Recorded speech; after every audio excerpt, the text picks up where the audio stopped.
con su trabajo que hicieron, pero es necesario, vamos a conocer dos puntos nada más de estos delitos. Que hay que profundizarse en la ley de la SAT para entrar inmediatamente a los delitos de seguridad del Estado eh, y los de orden institucional en contra de la Constitución, que esa es la meta que el día de hoy está trazada para poder empezar las leyes especiales, porque tenemos que empezar la ley de armas y municiones, tenemos que empezar la ley de femicidio, la ley contra el lavado de dinero, la ley contra la corrupción, a ver si nos alcanza para finales del examen. Bueno, vamos a empezar de una vez en este momento con los delitos de defraudación tributaria. Esto es una reforma que se dio en el 2001 en cuanto a este delito y habla de simulación, ocultación, maniobra, ardid o cualquier forma de engaño induzca error a la administración tributaria en determinación el pago de la obligación tributaria. Regularmente antes los controles se llevaban a mano, había que declarar libros de contabilidad ante la Superintendencia de Administración Tributaria con libros de papel y eso se tenían que presentar a la SAT. Y la SAT utilizaba un sistema también no muy adecuado para el control. Entonces había mucho tema de que muchos comerciantes que estaban obligados a recolectar los impuestos, pues no lo hacían y se quedaban con el dinero de los impuestos.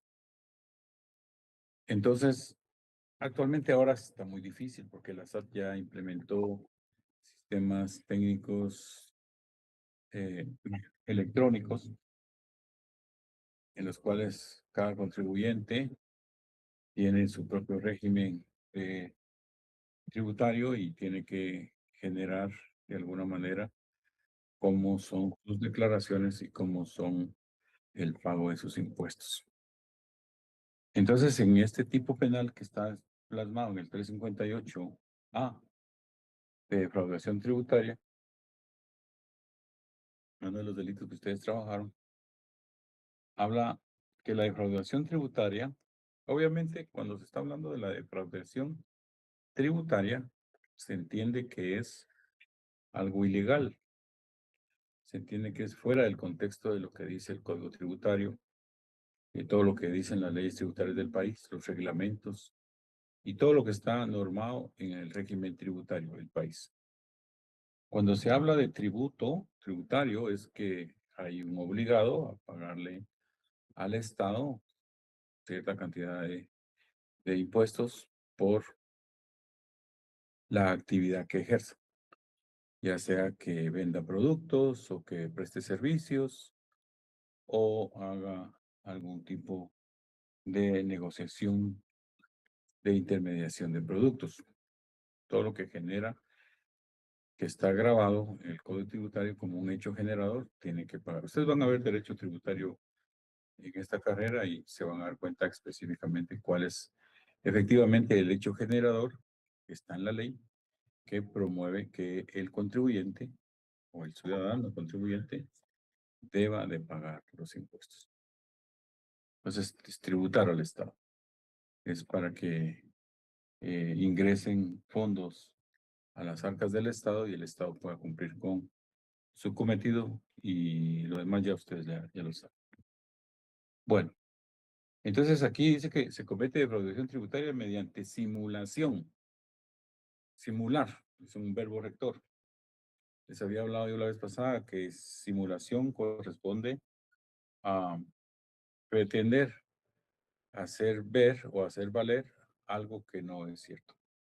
Simular. Ocultar o maniobrar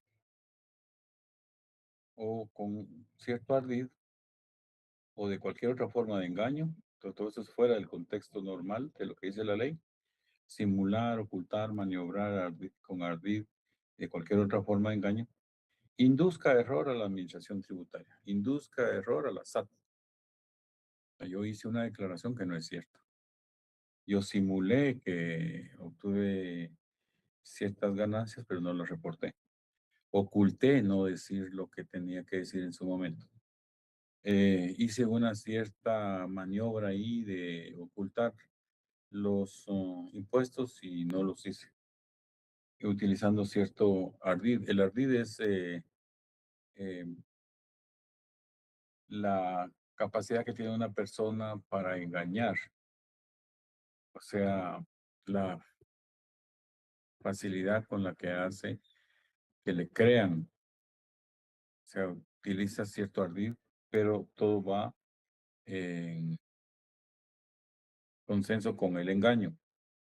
Entonces todo es ilegal, ocultar, simular, datos falsos, declaraciones falsas, no pago impuestos o algo que en cualquier forma, dice, cuando nos habla, coma, o cualquier otra forma de engaño, eso implica que nos deja muchas posibilidades en el ámbito de la simulación, de la ocultación, de la defraudación, y que se caen, al final de cuentas, en un error. O sea, la administración tributaria lo acepta y al aceptarlo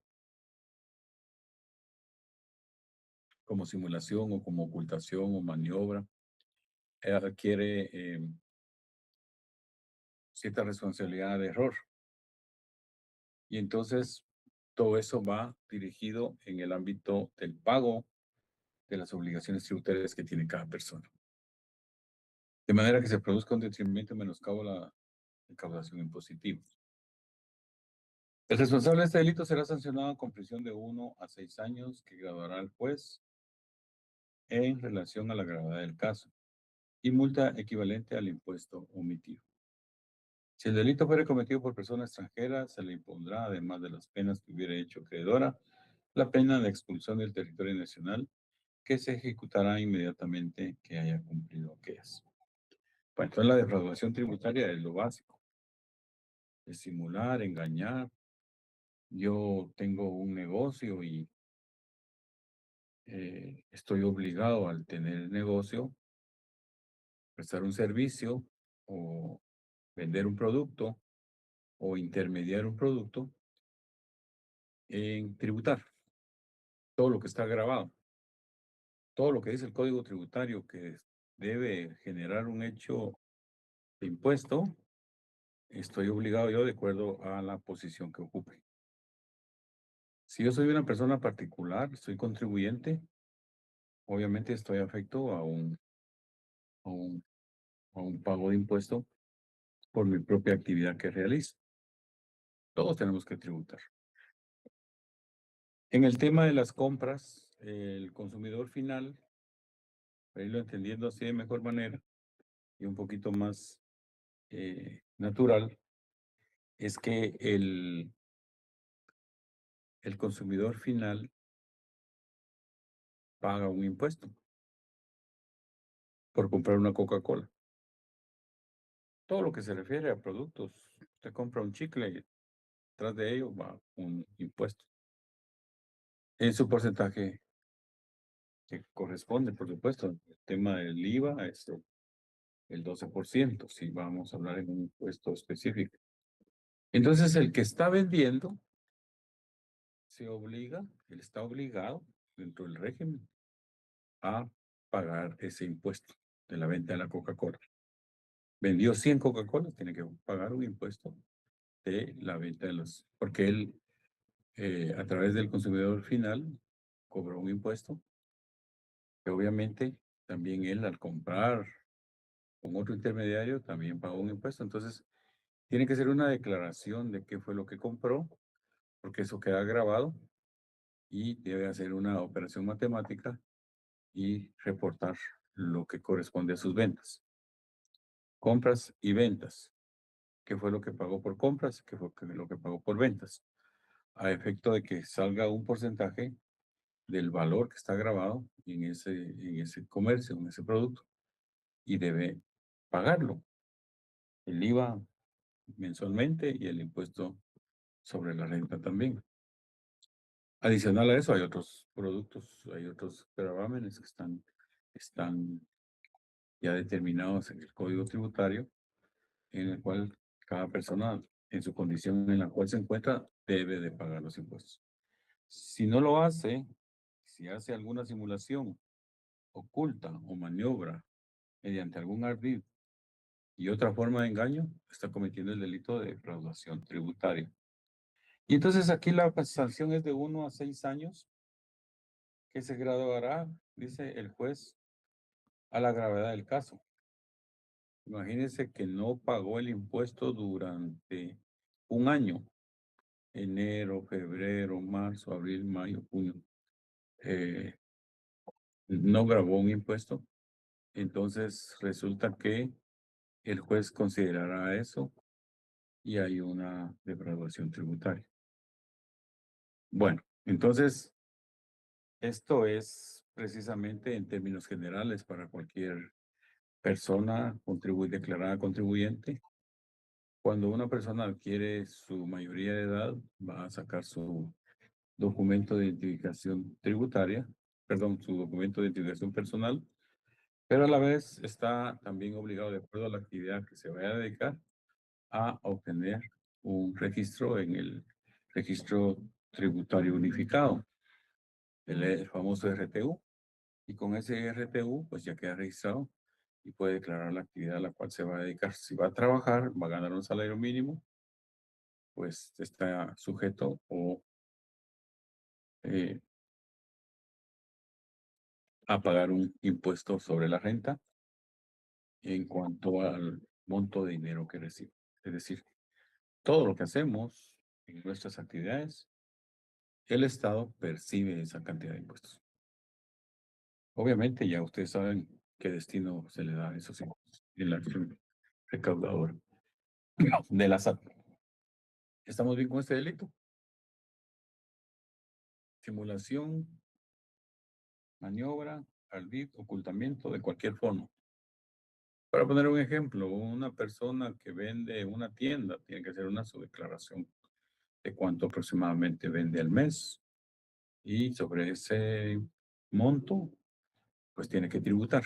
Si tributa y va al día, pues no va a haber ningún problema, pero los saqueos que dejan de tributar o nunca tributan o ocultan, esto es defraudación tributaria. Están obligados a empezar. Así es de que este delito es fácil, no hay ningún inconveniente. Hay que leer los principios del Código Tributario para entender cómo es que se graban los impuestos y cómo es que se tiene que tributar y todo el procedimiento específico, y adicional a eso hay reglamentos internos de la SAT que establecen cuál es la forma. Hoy se usa la página virtual de la SAT para hacer todas estas declaraciones y pagos. Los pagos son automáticos, virtuales, y en un segundo usted paga los impuestos y ya no hay que acudir directamente a las instalaciones de la SAT, salvo que usted se encuentre en un problema de estos y le diga, mire, señor contribuyente, usted no tributó durante los años 2018, 2019, 2020, y estamos haciendo una revisión y no le aparecen, no obstante usted tuvo una actividad en la cual estaba obligado a tributar. Lord Nájera, adelante. Buenas noches, licenciado. Con respecto al ISR, que ahora no se va a descontar de las planillas, em, ¿qué tiene que, o sea, cómo me explico? Em, ya no lo vamos, ya no se va, o sea, no me lo van a descontar, pero lo tengo que pagar yo por aparte. Esa es una reforma que se está saliendo en estos momentos del Congreso de la República. No está en vigencia todavía, pero la expectativa es de que el que gana salario mínimo ya no pague el impuesto sobre la renta. Entonces, es un beneficio para el trabajador de los que tienen salario mínimo. Pero si usted tiene un salario mayor al salario mínimo, sí va a estar sujeto al ICR. Eso es lo que yo entendí en los medios de comunicación que dieron a conocer que fue aprobado en el Congreso de la República un decreto que se refiere a una reforma para beneficiar al trabajador que tenga un salario mínimo asignado de acuerdo al Ministerio de Trabajo. Entonces, todos aquellos patronos que tienen empresas que deducían el impuesto sobre la renta del monto del salario mínimo de sus trabajadores ya no lo van a hacer. Entonces, usted va a ganar liso y llano su monto de su salario mínimo sin estar afecto al pago del impuesto sobre la renta. Si usted gana un poquito más, con 2 o 3 centavos más del salario mínimo, entonces sí está afecto al pago del impuesto y tiene que hacerlo de conformidad con las deducciones del impuesto sobre la renta que hace el mismo patrón. Es decir, muchas veces eh, ni se dan cuenta que están pagando impuestos porque el mismo patrono se lo deduce de la liquidación que hace cada semana, cada mes, cada quincena, un porcentaje de lo que equivale al pago del impuesto sobre la renta. Pero en esta ocasión, de acuerdo a la reforma que se está promulgando, que aún no está vigente, porque ustedes saben que tiene que terminarse de declarar oficialmente en el diario oficial, es decir, el presidente tiene que sancionar esa ley y después entrar en vigencia a los días que correspondan. Y ya el trabajador que obtiene el salario mínimo se va a hacer acreedor a que no va a pagar este impuesto. Eso es lo que yo entendí. Por el momento, lo que hacen es que todos aquellos que tienen salario mínimo y están declarados formalmente en los registros públicos, están obligados a descontar el impuesto sobre la renta del monto que les hace acreedores el sueldo de los trabajadores.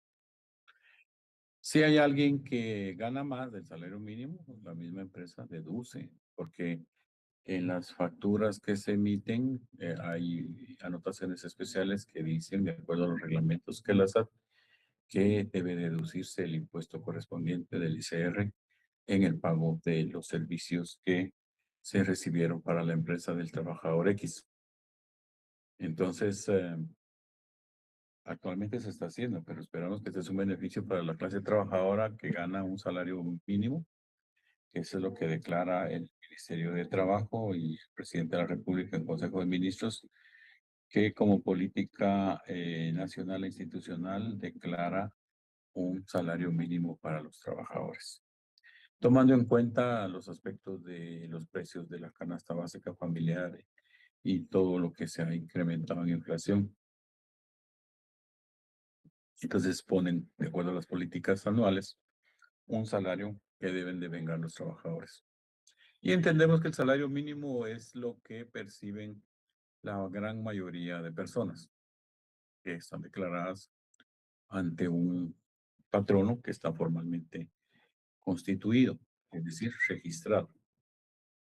Pero como ustedes saben que en Guatemala la mayor parte de trabajadores eh, no están registrados, están trabajando con empresas informales. Se dice que podrían recibir el salario mínimo, pero no es así. Es una manera informal de trabajar. Informal quiere decir no registrado. Entonces, pues a estos trabajadores ni fu ni fa porque ni saben qué es el impuesto sobre la renta y solo reciben su salario quincenal. Algunos reciben que 750, que 850, que 950 a la semana, o quincenal reciben 1700, 1800, que equivale prácticamente al trabajo por pago de salario mínimo, pero es informal, no está debidamente registrado. Para aquellos negocios o empresas que están formalmente registradas y que tienen que reportar todas sus actividades en cuanto al pago de servicios, compra de productos, compra de enseres o bienes y que están debidamente constituidos en una forma formal ante la SAT, deben de declarar que están deduciendo el impuesto del pago del ICR a sus trabajadores. Entonces, Esto lo van a ver ustedes más a fondo esta es una pincelada nada más de lo que se refiere al tipo penal de la defraudación. Y esto es básicamente la simulación, la ocultación, aquellos que no pagan las cuestiones informales, y que la SAT, pues de alguna manera no tiene el alcance de verificar porque apenas alcanza a verificar a los que están debidamente constituidos o registrados, que ese es el control que llevan ellos en el tema del control tributario. Por ejemplo, todas esas ventas que aparecen informalmente en la calle no pagan impuesto. Pagarán el local o el puesto del mercado, qué sé yo. Pero realmente no dan factura, no dan nada. Aunque han habido revisiones que los han obligado a que se conviertan en negocios formales, ya no informales. Pero aquí en Guatemala la mayor parte de comercio, la mayor parte de trabajos, todo es informal. Entonces todavía no se ha adquirido una cultura de registro total de todo lo que se refiere al régimen que está obligado a tributar. Yo compro manzanas y vendo manzanas más caras y no le cuento a nadie, sino que la ganancia es mía y punto. El tema formal, sí hay que hacer las declaraciones y no hay que simular, no hay que ocultar, no hay que maniobrar ni engañar, porque salen más caros los frijoles. Sale más caro el caldo que los frijoles. Ya inscrito un negocio formalmente, no se puede evadir, no se puede ocultar, no se puede simular, no se puede maniobrar. En este concepto me doy a entender cómo es la explicación de la defraudación tributaria. Bueno, eh, hay un caso especial de defraudación tributaria. Esto ya es más específico. Aquí sí se señalan las conductas propiamente dichas y son aproximadamente 8, 9, 10, 11, 12, 13, que son exclusivamente lo que dice ahí. Por ejemplo, vamos a tomar, por ejemplo, quien lleve doble o múltiple contabilidad para afectar negativamente la determinación del pago de tributos. Esto es más específico. Pero ahí se recuerdan que esto va orientado al tema formal, al ámbito de las actividades formales. El que ya está inscrito en la SAT, el que ya tiene número, no se dice número de NIT, sino que el NIT, el que ya tiene NIT, porque en el NIT dice número tributario, entonces número de número tributario no se puede decir. Entonces se dice el NIT. Muchos acostumbramos a decir el número de NIT, deme su número de NIT. Y entonces estamos diciendo, deme el número del NIT. Está repitiendo 2 veces. Porque NIT quiere decir número tributario. Entonces, cuando ya están inscritos formalmente como tributarios y cometen cualquiera de estas conductas, por ejemplo, el primero, quien utilice mercancías, objetos, productos beneficiados por exenciones o franquicias para fines distintos de los establecidos en la ley, que conceda exención o franquicia sin haber cubierto los impuestos que serán aplicables a las mercancías, objetos o productos beneficiosos. En razón de eso, ahí entra la relación de causalidad. En esos artículos del 1 al 12, hágame favor de anotarle ahí al lado relación de causalidad. Es específicamente lo que tiene que ocurrir para que se cometa el delito de caso especial de defraudación tributaria. Fácil de entender. El delito apropiación indebida de tributos, el que cobre tributos y no los pague, es una apropiación. En calidad de agente de percepción o retención. Aquí está. Eso quiero que lo miren. Apropiación indebida de tributos. 358C. ¿Ya?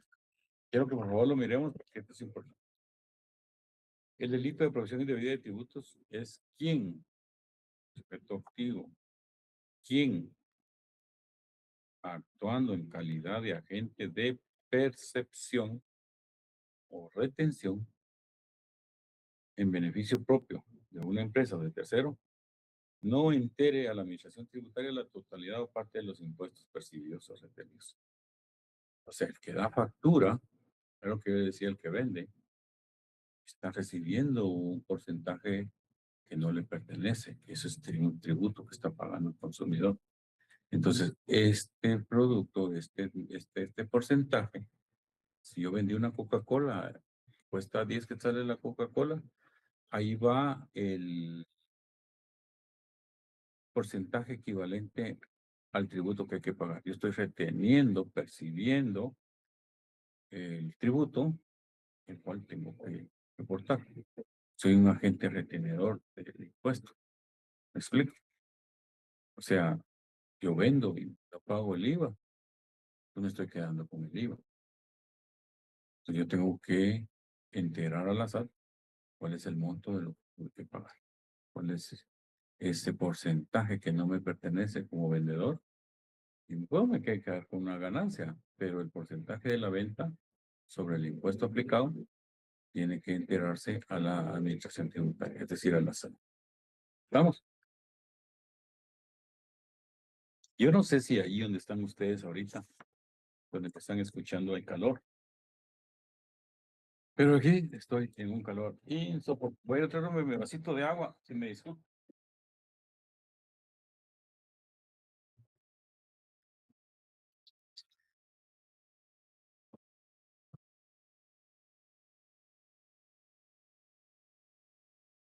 Mi abuelito me decía que cuando uno se ponía corbata, tenía que terminar la jornada con corbata.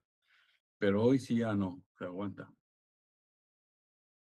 Estamos como que estuviéramos en el puerto, en Puerto Barrios. Bueno, en Shela, a veces uno se pone corbata y no se la quita hasta en la noche. Pero bueno, así me contaban a mí, pero no. Entonces, este es el delito de la percepción y retención. Entonces, apropiación indebida de tributos. Agente de percepción. ¿Cuál es el agente de percepción? El que percibe el tributo o retiene el tributo, dependiendo qué actividad esté realizando. Y se lo tome para sí propio, en beneficio propio, o de una empresa o de a favor de otro, y no entere la totalidad o parte de los impuestos.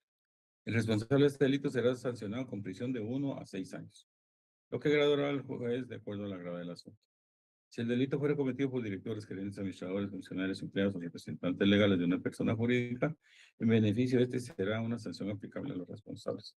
Se impondrá a una persona jurídica una multa equivalente al monto del impuesto no enterado y se apercibirá que en caso de reincidencia se ordenará la cancelación de la patente de comercio en forma definitiva. O sea que ya no más comercio. Y si esa es su actividad comercial, su actividad principal, entonces balines, chipilín, ya no puede comprender nada. 358D, resistencia a la acción fiscalizadora de la administración tributaria. Aquí es cuando la SAT, la administración tributaria, lo visita a uno en su negocio y le pide sus documentos, sus cuentas, enséñeme ahí su contabilidad, cuánto compra, cuánto vende. Y si usted no lo quiere dar, hay un delito que se llama resistencia a la acción fiscalizadora. Así es de que con la SAT tengan cuidado, porque, ajá, cuidadito, si ustedes no les enseñan los libros de contabilidad, usted tiene que tener los libros al día, con todo bien legal, para no tener ningún problema. El que actúa legal no hay ningún problema, que hace sus declaraciones, paga sus impuestos y no hay problema. ¿Ya? Bueno, eh, entramos a los delitos de la seguridad del Estado y pues aquí hablamos ya de algunos delitos conservadores que se daban por ahí en los años 1960, 1950, y se hablaba de la traición al país. 359 habla el guatemalteco que tomare las armas contra el Estado, se uniera al enemigo o se pusiera a su servicio será sancionado con prisión de 20 años. Eso ya lo habíamos visto, ¿verdad o no? No, nos habíamos presentado como es traicionar, va. Aquí el verbo es traicionar. Es yo traiciono, tú traicionas. ¿Quién no es traidor ahora? Pues, pero al país es otra cosa. Aquí es venderse al enemigo, unirse al enemigo, o irse a poner a los pies del enemigo, o decir, mire, me pongo a su servicio aquí, toda la orden, en un país que esté peleando con Guatemala. Gracias a Dios no se ha dado. Puede ser que se dé. No quiero establecer. Y puede ser que un guatemalteco eh, vulnerado por ciertas emociones o ¿Se recuerdan del himno nacional? Entonces, las estrofas del himno nacional van prácticamente aludidas a este artículo de una conducta penal de la traición. Entonces, el himno nacional nos da en sus estrofas que nos cantan, que lo cantamos, ahí dice que no podemos traicionar al país. Bueno, 360, atentados contra la integridad e independencia del Estado. El guatemalteco que ejerciera actos directamente tienden a menoscabar la integridad del territorio nacional, someterla a total parcialidad al dominio del extranjero, comprender su soberanía y atentar contra la unidad nacional, será sancionado con prisión de 10 a 20 años. 10 a 20 años. Imagínense. Alguien que atente contra la integridad e independencia del Estado. Hay un poder del Estado en Guatemala. Ustedes saben que Guatemala se rige por 3 poderes del Estado. Primer poder, poder ejecutivo, legislativo y judicial. Entonces aquí el guatemalteco que ejecute actos directamente que tiendan a menoscabar la integridad del territorio de la República.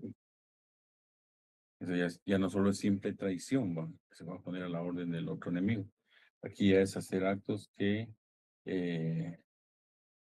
total o parcial dominio del extranjero específico y comprometen la soberanía del país.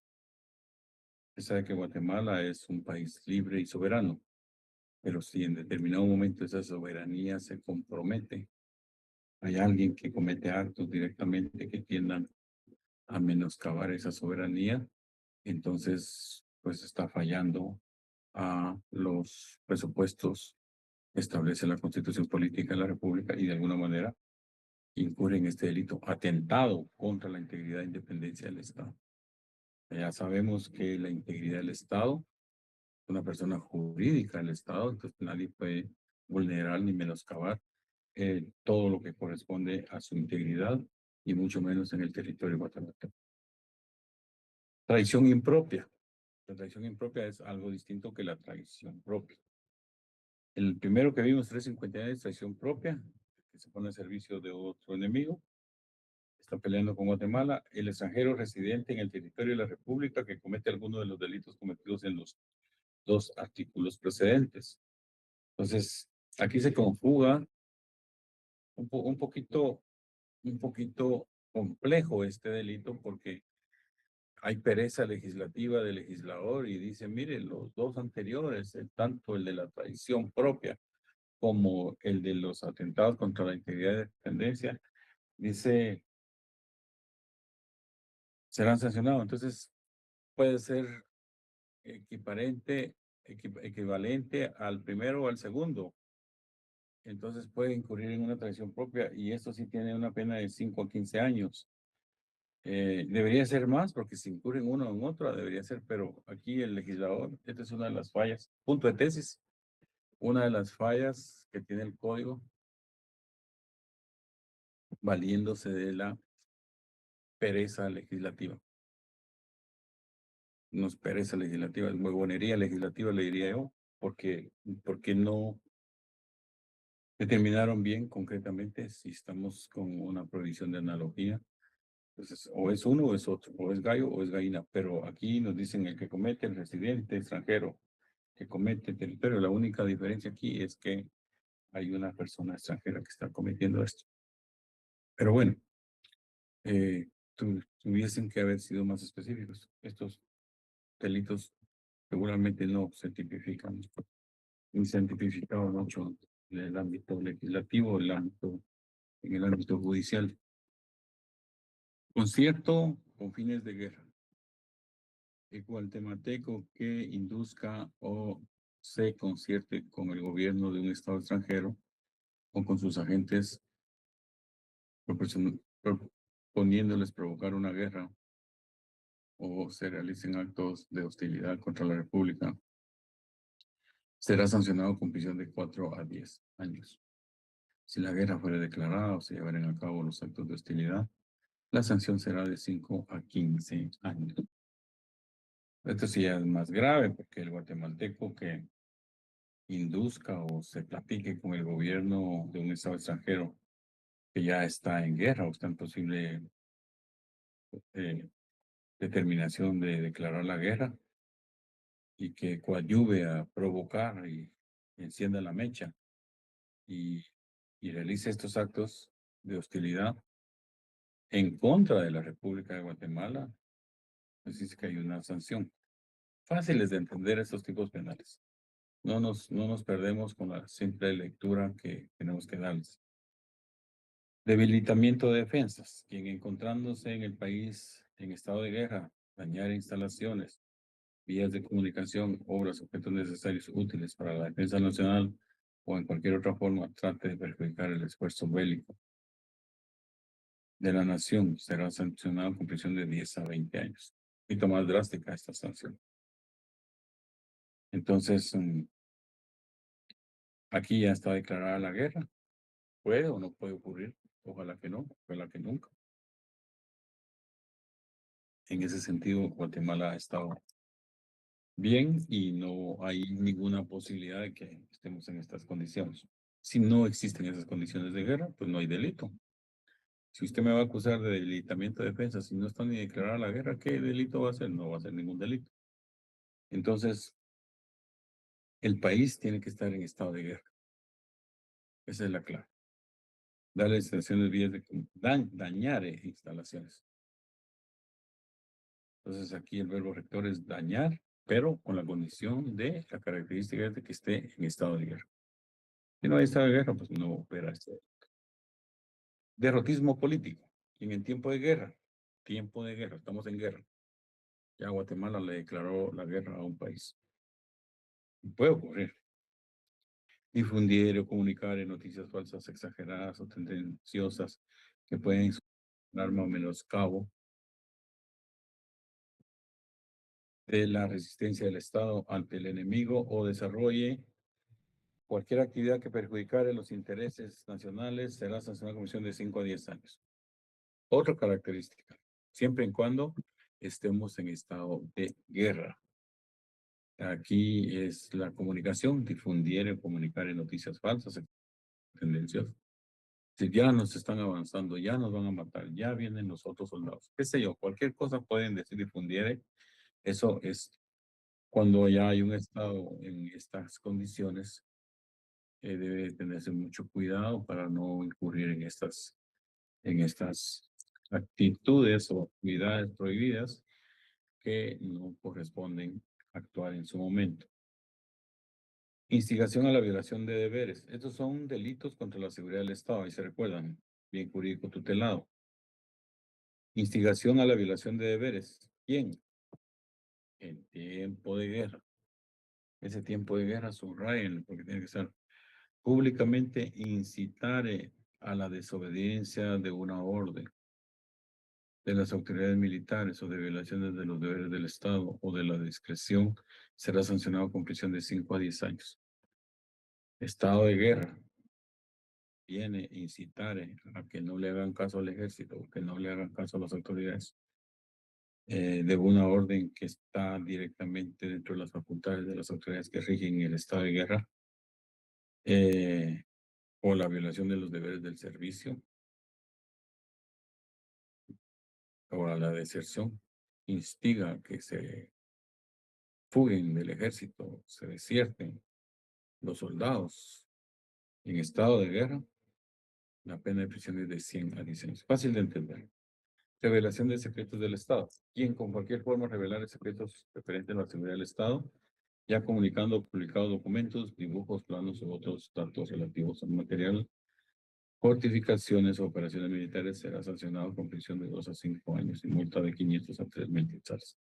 Esta es la revelación de secretos. Alguien que tiene acceso a todas esta clase de documentos, planos o estrategias que tenga el Estado, que son propios del Estado y los divulgue. Aquí el verbo rector es revelar secretos referentes a la seguridad del Estado.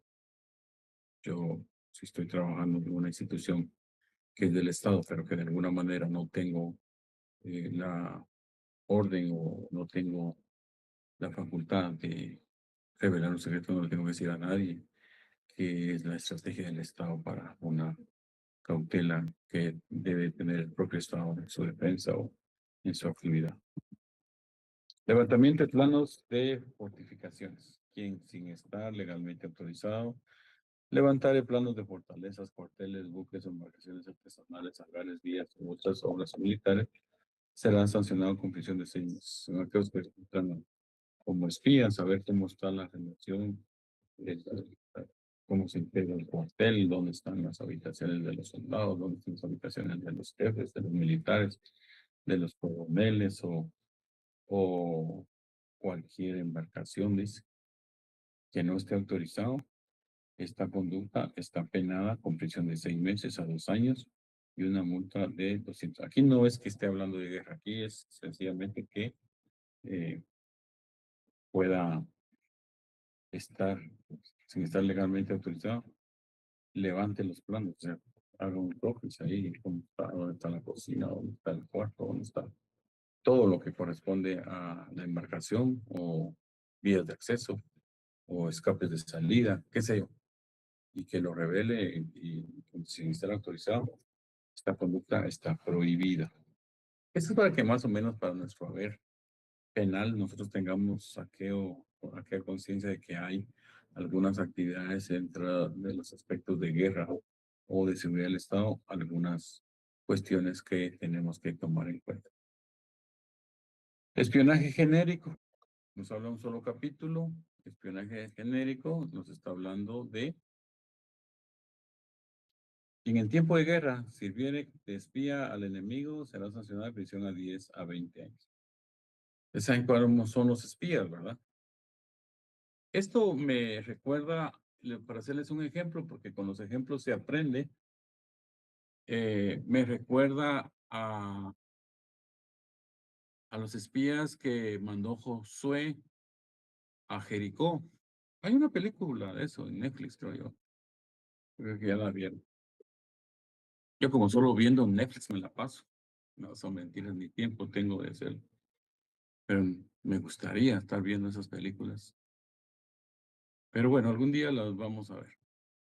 Estos dos espías que nombraron de Israel a Jericó era porque ellos iban a llegar a ver cómo operaba el ejército de Jericó. Jericó era el lugar donde ellos iban a conquistar porque esa era la tierra prometida que Dios les había dado a los israelitas.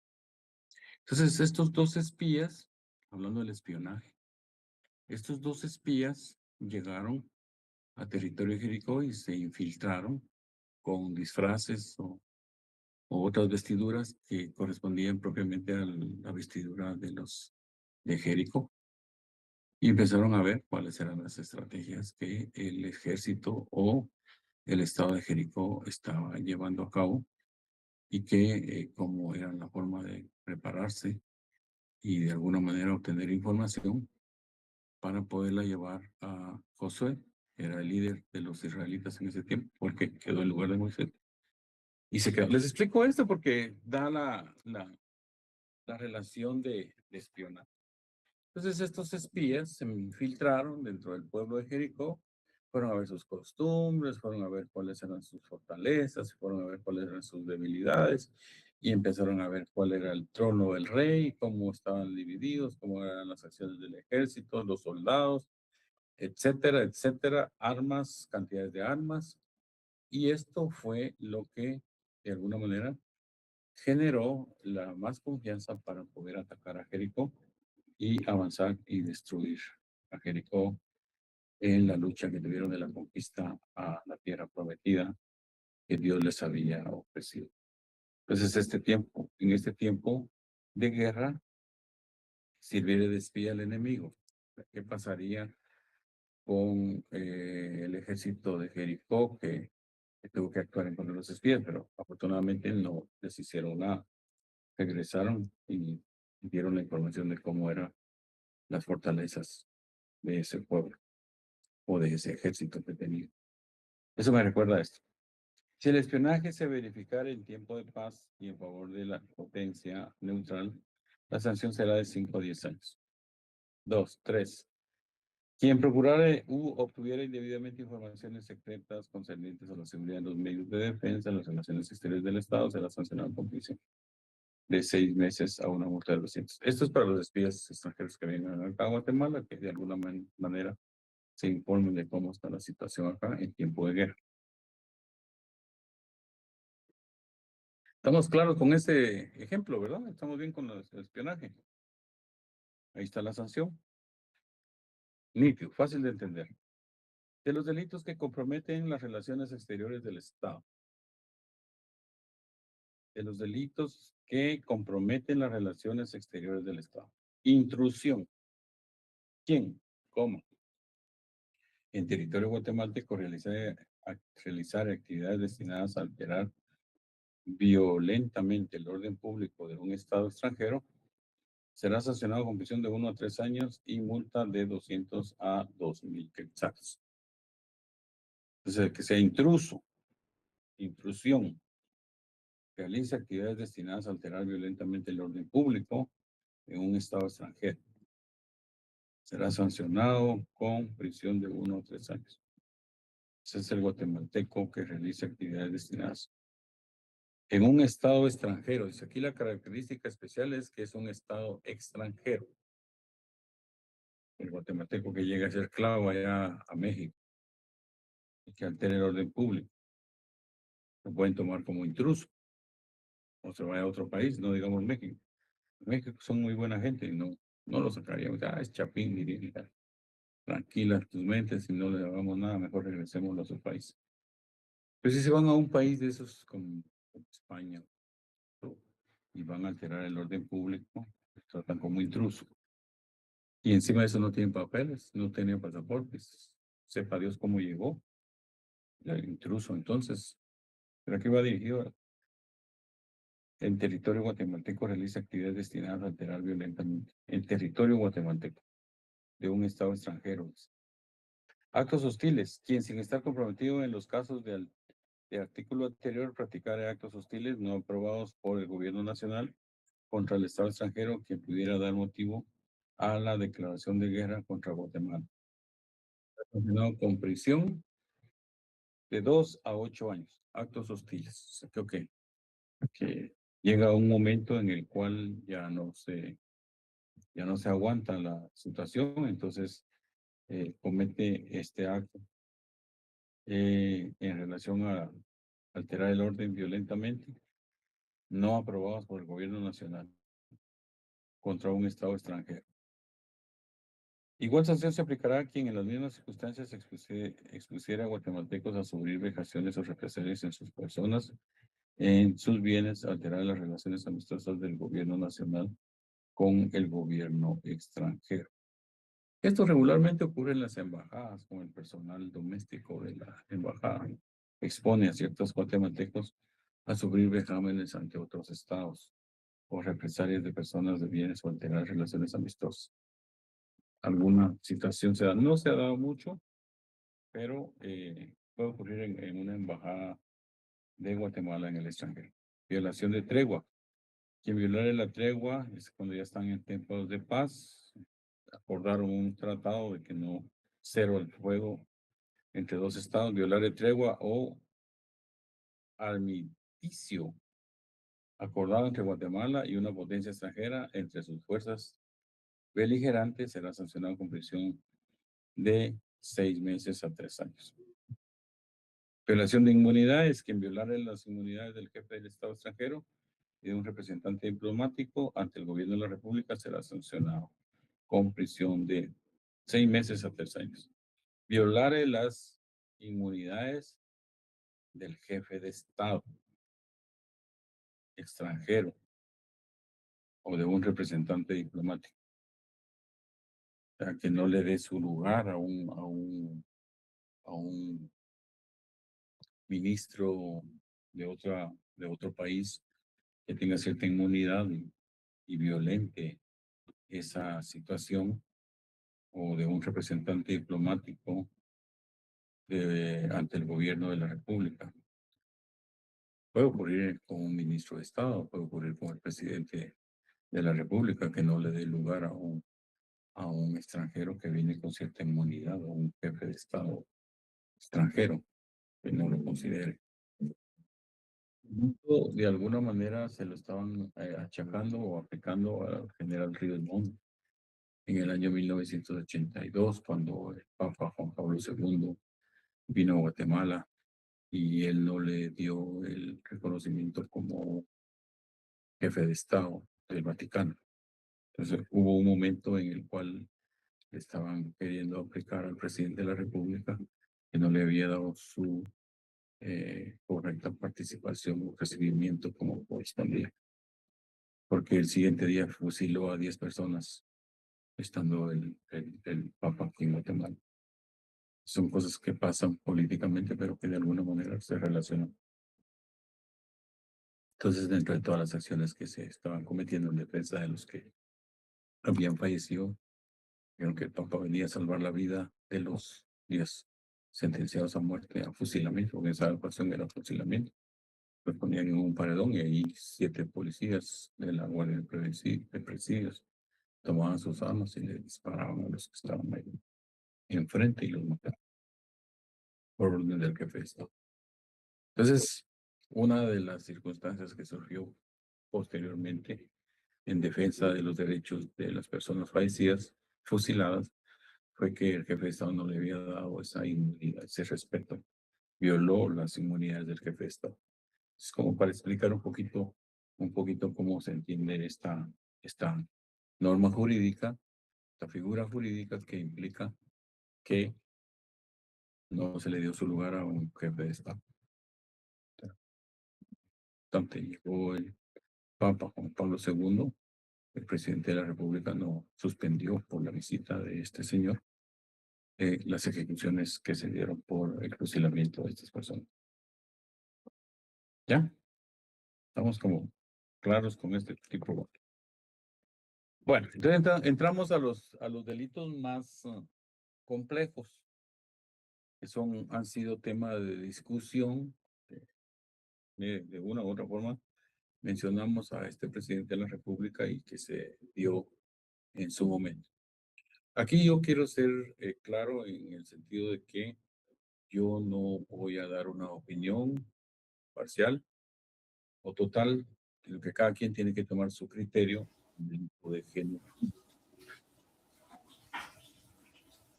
En el delito de homicidio ha sido un tema que hay derivado de esto, hay reclamos. Si me hacen favor de apagarme María Mercedes Lima Godoy, si me hace favor de apagarme el micrófono Mil porque... disculpas. Muchas gracias, ahí estamos. Muy amable. Entonces, este delito, este tipo penal de genocidio, es derivado del conflicto interno que surgió en Guatemala, para hacer un poquito de historia. Vamos a ver si nos da tiempo. ¿Estamos bien, va?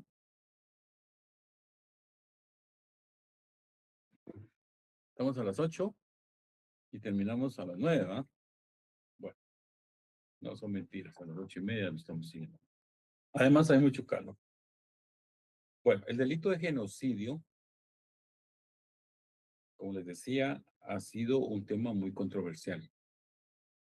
A raíz del conflicto interno armado que ocurrió en los años 80 para los 84, 85, en donde había un grupo que estaba peleando de alguna manera tomar el poder y derrocar a los gobiernos que venían ejerciendo el poder en Guatemala y estaban tratando de, con la lucha de la fuerza y la utilización de las armas, pues se daban muchas inconveniencias en muchos sectores, especialmente en el altiplano del país, donde hubo información en la cual pues, pudo haber ocurrido un genocidio. Entonces, nos vamos a la definición que obviamente nos dice el Código Penal, que es genocidio, que viene de un prefijo de gentes, de gente. Es un genocidio, de gente, personas. Entonces, indica que comete genocidio, el delito de genocidio, es quien con el propósito de destruir total o parcialmente un grupo nacional, étnico o religioso, efectuar los siguientes hechos y enumera los hechos. Entonces, hay que tomar en cuenta acá que es quién, no dice quiénes, quién con el propósito. Ahí cuando se habla de la palabra propósito, era lo que yo les enseñaba, que tenía que ir inmerso la palabra dolo. Cuando dice la ley propósito, ya ustedes están de por cierto que existe la intención y la voluntad propiamente dicha. Está la ley que lo dice, entonces solo la asemejamos o la comparamos con lo que ocurrió en los hechos. Tenemos que demostrar ese propósito. ¿Cómo se demuestra? Obviamente por los actos externos que fueron que ocurrieron. Y entonces dice destruir. Destruir equivale, es un verbo rector, destruir total o parcialmente. Si hacemos este análisis de este presupuesto inicial de lo que dice la definición de genocidio en el Código Penal, podemos determinar efectivamente si ocurrió o no ocurrió, si fue así o no fue así. Obviamente, saliéndonos del contexto de la materia probatoria, de lo que habla el Código Procesal Penal, aquí estamos viendo en una relación teórica. Entonces, ¿quién? Con el propósito, ya entendemos que cuando nos dice propósito, ya sabemos que esa palabra propósito llevamos inmerso en la mente intención y voluntad. Ya está definido. Tiene que existir forzosamente esa intención y voluntad demostrada. En otros tipos penales que hemos visto, pues está en la discusión de ver los actos propios externos que provocó, si hubo esa intención o dolo, si existió ese dolo. Pero aquí sí lo dice propiamente.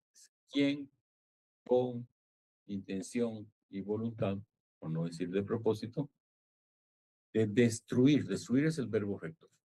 Ya les dije que todo lo que podamos conjugar es la clave, es la acción, es el verbo rector. Entonces, yo destruyo, él destruye, nosotros destruimos, todo lo que podamos. Y son las acciones propias, son los elementos de la acción. Entonces, destruir total o parcialmente es característica. Total o parcialmente son circunstancias. Una parte nada más. A un grupo nacional quiere decir que tienen que ser guatemaltecos. Cuando se habla de grupo, es obviamente genocidio, es decir, ¿quién con el propósito de destruir totalmente un grupo nacional? Quiere decir que debe ser personas del territorio nacional, grupo nacional. Pero agrega, coma, étnico. Cuando habla de étnico, ya sabemos que se refiere a cualquiera de las culturas étnicas que hay en Guatemala. Nosotros somos un país que tiene una gran cantidad de culturas étnicas y vocablos étnicos, idiomas étnicos, están reconocidos por la Constitución. Hay 23 idiomas étnicos cuyas características son propias de un grupo nacional. ¿Me explico? Para asociar esto. O religioso. Étnico es por su naturaleza étnica del lugar o región donde ellos nacieron y crecieron y están en ese lugar. Y religioso, pues, a cierta creencia divina en cuanto a un dios o a dioses o como fuera, que están conglomerados en un lugar determinado, en una forma, en un territorio nacional. Efectuar cualquiera de estos hechos. Bueno, entonces ya tenemos el concepto analizado de lo que refiere genocidio. Y de aquí va a devenir su propio punto de vista. Yo no soy quien para decirle quién que hubo genocidio en Guatemala o no. Todo depende de las circunstancias y características que estamos evaluando en este curso. Porque aquí sí entra propiamente, aquí es donde ustedes logran entender propiamente el tipo penal de genocidio. Hubo genocidio. Yo como abogado, estudiante de Derecho, ya estoy por graduarme, tengo que dar mi punto de vista, pero jurídico. No basado en la percepción nacional o la percepción. Sí hubo genocidio. Y basado porque otros repiten si hubo genocidio, yo voy a repetir si hubo genocidio. Y si otros repiten no hubo genocidio, yo también voy a... No, yo tengo que tener como abogado mi propio criterio y mi punto de vista de acuerdo a mi análisis del tipo penal. Discúlpenme que sea tan legalista, pero aquí nos tenemos que basar en lo que explícitamente dice la ley. Entonces dice, efectuar cualquiera de los hechos siguientes. Muerte de miembros del grupo. Entonces la palabra destruir aquí nos complementa y nos dice que fue la muerte de los miembros del grupo. Ella dice total o parcialmente en el primer presupuesto. Pero aquí entendemos que es haber dado muerte. Destruir significa haberles dado muerte al grupo étnico o religioso. Ahora, este grupo étnico o religioso tiene que estar definido, es decir, tiene que estar bien identificado. Es el grupo étnico de Quechí o Cachiquel o Mam o cualquier grupo étnico de las culturas que nosotros tenemos en Guatemala. Tiene que estar definido quiénes eran. Porque si no está definido quiénes eran, entonces, ¿qué grupo étnico es? Ahí tenemos una falla. Y esa falla es la que necesitamos establecer. ¿Qué grupo étnico pertenecía a esas personas que les dieron muerte? Es decir, que destruyeron, al tenor de lo que dice la ley. Muerte del grupo número 1. Muerte de miembros del grupo. Número 2. Lesión que afecte gravemente la integridad física o mental de los miembros del grupo. Aquí ya no es muerte. Habla de destruir, pero aquí ya habla de una lesión que afecte gravemente la integridad física o mental de los miembros del grupo. ¿Qué nos hace pensar en esto al analizar esta circunstancia, estos hechos? Una lesión grave. ¿Se recuerda que vimos las lesiones graves en el código? Pues, ¿qué significa la lesión grave? La perturbación física o mental. Mutilación de una mano, la mutilación de un brazo, la mutilación de una pierna, o derivado de los golpes o de las torturas o de esa forma de destruir, provocó que las personas, el grupo, los miembros del grupo, que estos ya no pudieran razonar coherentemente o adecuadamente y fueron perturbados en esas lesiones gravemente establecidas con la ley. Entonces aquí ya no se habla de muerte, pero se habla de una lesión. 3. Sometimiento del grupo o de miembros del mismo a condiciones de existencia que pueda producir una destrucción física total o parcial. Es decir, que quién, estamos hablando de un sujeto activo, quién sometiendo al grupo, a este grupo étnico religioso o a los miembros del grupo a condiciones de existencia de prueba, no, existencia que pueda producir su destrucción física. Es decir, fueron sometidos a ciertas condiciones, no lo dice la ley, de existencia. Es decir, podríamos pensar en aquellas condiciones que tienden a dejarlos sin hambre, sin comer, tienden a dejarlos sin subsistir o tomar agua, qué sé yo, una destrucción física, que algunos murieron y otros no. Entonces, este es un sometimiento a estas condiciones. Habría que ver qué condiciones pudieron haber sido. Entonces, porque la ley solo habla de condiciones de existencia. La preexistencia es como que alguien está sobreexistiendo. Una interpretación que de alguna manera dejo a su criterio, como lo puedan ustedes tomar. 4, desplazamiento compulsivo de niños o adultos del grupo a otro grupo. Están cambiando niños a otro grupo y están haciendo lo que quieren. ¿Quién? Estamos hablando de un sujeto activo.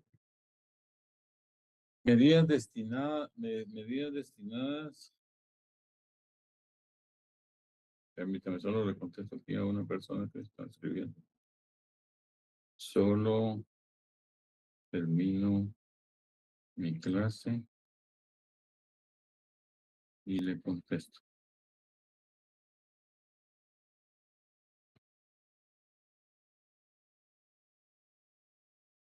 Disculpen, pero es que tengo un amparo que evacuar hoy en la noche. Un amparo y una apelación de amparo. Bueno, entonces, este sometimiento tendríamos que ver las condiciones. Parece que queda mucho la interpretación. Si se da para los que yo soy afectado, pues puedo decir, miren, me sometieron a condiciones de tortura, me metieron en un hoyo y ahí me dejaron casi por 5 días. Subsistí porque por la gracia de Dios, pero porque soy fuerte, comía mucho maíz, comía mucho tamalito, mucha tortilla, qué sé yo. Pero los otros no, los otros se murieron, eran débiles y no aguantaron. Entonces, condiciones de existencia, de subsistir. Desplazamiento compulsivo de niños, o sea, por la fuerza se llevaron a los niños, mataron a la gente y se llevaron a los niños a otro grupo, por no matar a los niños. Medidas destinadas a esterilizar a miembros del grupo o de cualquier otra manera impedir su reproducción. Esto ocurrió en Guatemala, este número 5, y fueron mediante unas prácticas realizadas por grupos, por personas extranjeras. Esto está en la historia, esto sí lo vamos a ver. Hay libros que hablan de esto, de estas medidas destinadas a esterilizar a los miembros del grupo para que las mujeres del grupo étnico ya no pudieran tener familia y hicieron pruebas con muchos medicamentos que hicieron someter a algunas personas. Está en la historia. Que sea cierto, pues tendríamos que ver las circunstancias y características, qué es lo que yo puedo demostrar teóricamente y qué es lo que se puede demostrar físicamente a través de una plataforma probatoria que puede realizar el Ministerio Público. El responsable del genocidio será sancionado con prisión, es la pena de prisión más alta, 30 a 50 años. Entonces, si se concurren estas circunstancias y existen los elementos, dice que de propósito, efectivamente se demostró que sí había un propósito y que efectivamente fueron grupos étnicos que sí existieron, religiosos, y que ocurrieron en estas circunstancias del 1 al 5 enumeradas, pues hay que demostrar el genocidio como una plataforma. Ahora, el problema es cómo se demuestra, pero eso ya lo vamos a ver en el Código Procesal Penal, cuando acusen a alguien de genocidio y si concurren estas circunstancias. Aquí no habla de quiénes, habla de quién. ¿Quién? Con el propósito de su, qué grado de participación tiene esta persona de haber incurrido. Dio la orden, ejecutó, que ya lo vamos a ver más adelante en esta clase de delitos.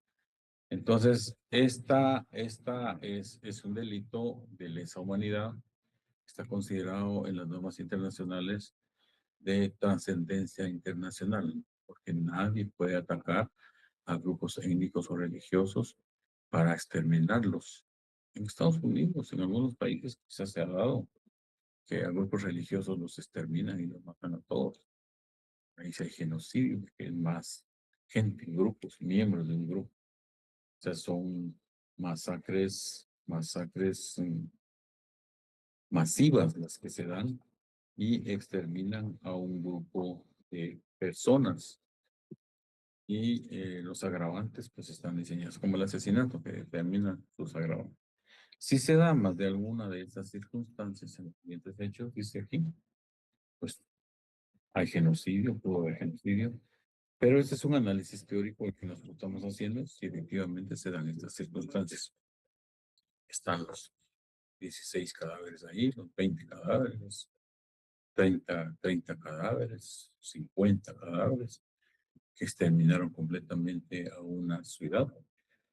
Yo sé que hay algunos de ustedes que deben de tener más de algún conocido, más de algún familiar, más de alguien que de alguna manera vivió estas circunstancias en la época de los años 80 y tuvo la oportunidad de ver. Quizás nosotros ahora somos muy jóvenes y no te, bueno, me incluyo con ustedes. No tuvimos la oportunidad de ver eso, pero ahí me están aplaudiendo, muchas gracias. Pero realmente habría que ver exactamente para tomar una decisión. Y como les digo, nosotros tenemos que tener una opinión. Por ejemplo, les hablaba de la pena de muerte, tenemos que tener una opinión jurídica. Si decimos que sí, tenemos que fundamentar y explicar y justificar por qué. El trabajo del abogado, el trabajo de nuestra carrera de profesional del derecho es que podamos leer, podamos analizar, interpretar, tomar un concepto y explicar nuestro concepto.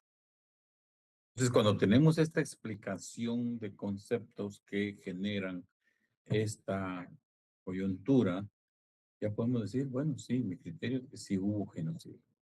Esto ocurrió, está demostrado. No porque leí un libro o porque no, porque efectivamente existieron las pruebas que hay algo que lo demuestra y que se escribió o que se... Mis respetos para todas aquellas personas que de alguna manera argumentan que sí hubo genocidio. Y mis respetos para aquellas personas que también dicen que no hubo genocidio, dependiendo de qué condición estén. Si yo tengo algún familiar que le pasó eso, pues fue parte del grupo étnico o parte del grupo religioso que fue ejecutado en esta forma, en aquellos años que eran donde más se revelaba esto, pues debo tener un prejuicio que va a estar orientado a esto.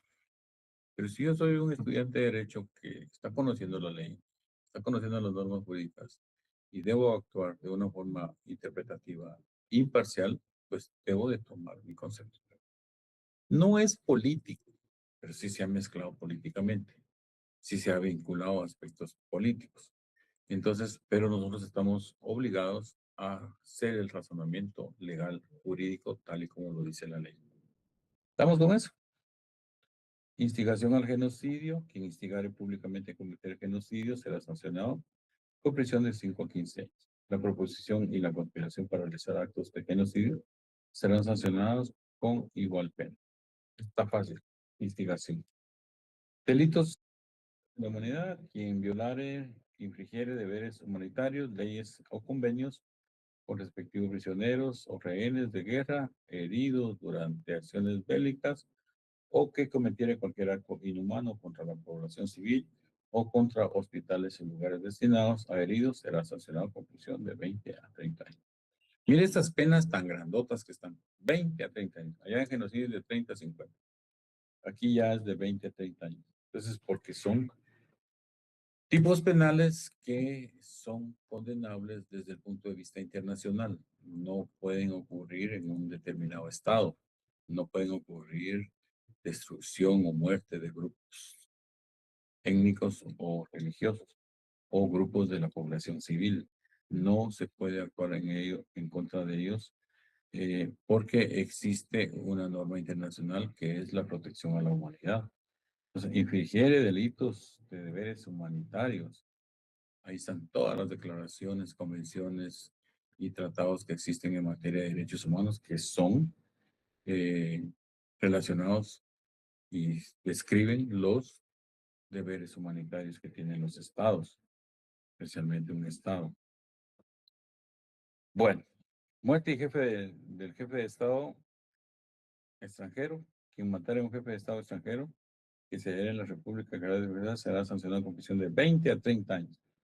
Nos visita un presidente aquí a Guatemala y aquí lo matan. Esta es la sanción de 20 a 30 años. Quien causara lesiones al jefe de Estado de 4 a 8 años. Quien otro atentado de hecho no comprendido los párrafos anteriores será sancionado con prisión de 2 a 4 años. El principio de reciprocidad es muy importante cuando los delitos previstos en estos artículos no tuvieran señalada una penalidad recíproca en las leyes del país que corresponda a la persona ofendida, se impondrá al responsable de la sanción que sería propia del delito con arreglo a las disposiciones de este código. Si la persona ofendida no tuviera el carácter oficial que se menciona. O sea que si no está regulado estos delitos, pues la ley internacional se hace cargo. Por eso es de que a veces ustedes dicen, ¿por qué se lo llevaron a España? Porque allá sí está regulado un delito que se refiere a una norma internacional que debe cumplirse. Y dentro de los convenios y tratados designan a ciertos países para que estos sean los encargados de administrar la persecución penal en contra de los presuntos responsables. ¿Sí?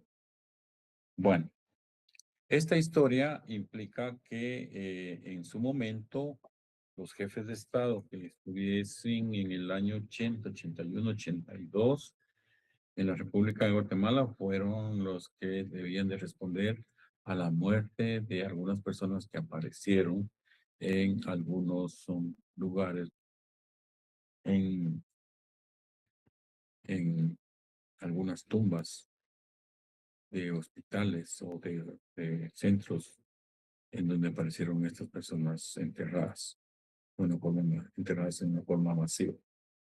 Regularmente el delito de genocidio trata una historia. Sería bueno que lo leyeran porque esto viene desde los judíos. Entonces, cuando la época de Alemania, en tiempo de Hitler, persiguió a los judíos y hicieron grandes matanzas en contra de los judíos y los enterraron en una fosa séptica y ahí los enterraron. Pareciera ser que aquí en Guatemala eso ocurrió. Dejo en el tintero el criterio en las opiniones políticas que corresponde al delito de genocidio y ustedes tomarán sus propias conclusiones. Si es político o es jurídico, yo les oriento y les exhorto a que ustedes puedan hacer una apreciación especial del delito de genocidio, porque aquí también hay que enriquecerse literalmente en doctrinas que los jurisconsultos han hablado sobre el genocidio. Klaus Roxin habla un poco de genocidio, si ustedes pueden leer a Ferraioli en los últimos tiempos del derecho penal del enemigo, o pueden leer un poquito a Cuello Calón, que es un poquito más conservador, que este personaje habla de que el genocidio se da en las esferas de la humanidad con los propósitos, por eso es que se recalca que tiene que haber un propósito de exterminación de personas, de grupos étnicos, que no les caía bien, no les gustaban a estos grupos y por eso los mataban y los querían aniquilar. Eso está prohibido no solo nacionalmente, sino que está prohibido internacionalmente, de acuerdo a los tratados y convenciones que Guatemala ha ratificado a nivel internacional. Así es de que cuando entramos a esta clase de delitos, tenemos que ver que corresponden a delitos de lesa humanidad. Lesa humanidad es que lesiona a la humanidad. Entonces, estos delitos deben ser considerados de primera categoría cuando ocurren. No puede ser que en un Estado moderno, en un Estado de principios democráticos, vaya a existir alguien o algunos que tengan la intención de exterminar a cierto grupo por pertenecer a grupos étnicos o religiosos. Aquí entra la Declaración Universal de los Derechos Humanos y entra la Convención Americana de Derechos Humanos, así como entra el Pacto de San José, en cuanto a que nadie puede ser reprimido o violado sus derechos por pertenecer a un grupo religioso o un grupo étnico o cualquier otro grupo que pertenece. Hoy se defienden los grupos étnicos como eh, también los grupos que tienen preferencia sexual, los grupos que tienen inclinación religiosa. Nadie puede tratar de exterminar a estos grupos porque son en contra de la humanidad. No pueden ser discriminados ni por razón de su raza, color de piel, ni pueden ser excluidos ni molestados en su integridad, según lo dice el numeral 2 del genocidio, en cuanto a su condición personal. Entonces se han creado grupos étnicos, grupos religiosos, grupos travestis, grupos, y todos esos grupos que están, que nadie puede exterminar a esos grupos. Y tienen al amparo la defensa de las leyes internacionales en materia de derechos humanos, declaraciones de deberes humanitarios que están destinados en estos números. Creo que con esto concluimos el día de hoy en nuestra clase de Derecho Penal 3. Les agradezco muchísimo su atención. Yo sé que prácticamente yo hablo, porque si no, no avanzo y yo creo que ya estamos. Solo vamos a ver unos delitos, les quiero decir. Vamos a ver en la otra clase, ojalá que no haya ninguna interrupción, que el maestro y que llegue a tiempo. No, son mentiras. Yo trato siempre de estar ahí al pie del cañón, estar el primer día de clase.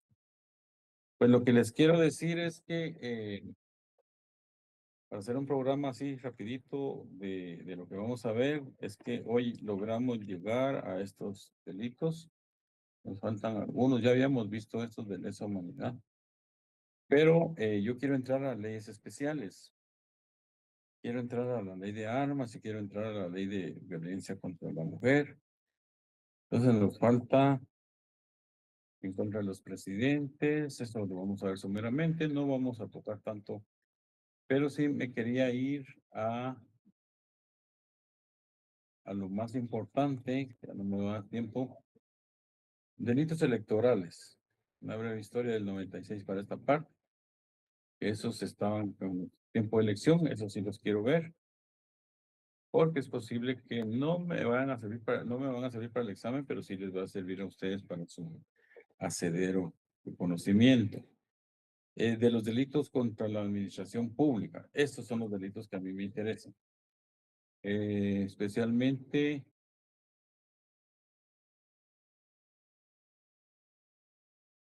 el, el delito del atentado, los delitos cometidos por funcionarios y empleados públicos, el abuso de autoridad, incumplimiento de deberes. Estos delitos son los que más me interesan, porque son los más comunes, ustedes tienen que conocer. Y son los que regularmente se dan más seguido. Desobediencia, incumplimiento de funcionarios y empleados públicos, es a partir de las 4:18. Eso sí los quiero ver. Y el cohecho, el prevaricato, el peculado y la malversación, que son muy comunes. Esto sí, vamos a verlo. Creo que nos va a llevar unas 2 clases la otra semana. Y terminamos con esos delitos y nos vamos a las leyes especiales. Quiero abordar por lo menos unas 3 o 4 leyes antes del examen final. No sé para cuándo tengo el examen final. Ahorita les digo. No se me va. La persona que está pendiente del examen extemporáneo no se lo pude hacer hoy por razones de tiempo.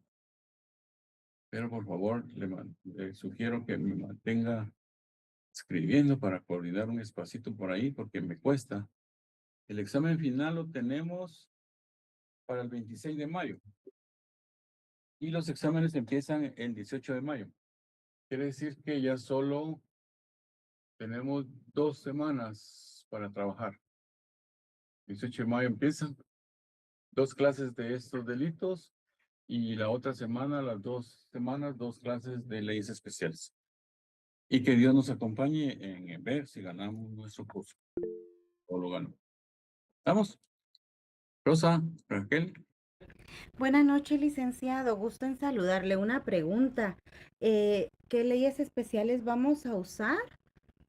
Es, ¿O hasta que ya las vayamos a usar no las va a pedir no, la para el ley de clase? armas y municiones, quiero hablar, de la ley de femicidio no hemos hablado, ¿verdad? No, La- licenciado. de la corrupción y de la crimen organizado.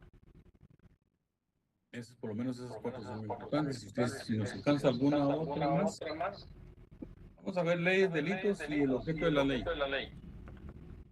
¿Sí? Sí, licenciado. Muchas gracias. Ah, Otra pregunta, disculpe. Nos dijo que inician los parciales el 18 de mayo. ¿Nos podría decir con cuál inician? Gracias, disculpe. vamos a ver si lo tengo aquí anotado. Empieza con lógica jurídica el 18, derecho de pueblos indígenas el 20. Me estoy metiendo a otra mis áreas, pero para efectos de información y de buena Gracias, gente, licenciado. Muy amable. derecho penal el 26, derecho laboral el 20. Esto según el calendario oficial que me pasaron. Y derecho civil está el 28. Y ahí terminamos nuestros exámenes finales. Primero Dios, estamos a 4 clases, 2, y terminamos nuestro curso. Y creo que logramos, gracias a Dios, abordar todo el programa con los delitos. Por lo menos ustedes tuvieron información somera de los tipos penales. Les recomiendo leer un poquito la lectura de genocidio, de asesinato, para que ustedes se vayan enriqueciendo y nos mantengan fresco para su carrera. ¿Estamos? ¿Alguna otra duda? Únicamente, licenciado, muchísimas Muchas gracias. gracias. Les agradezco mucho por haberme aguantado esta hora y media de clases y nos vemos entonces en el próximo martes. Muchísimas gracias. Hasta luego. Feliz noche, licenciado. Feliz noche. Feliz noche.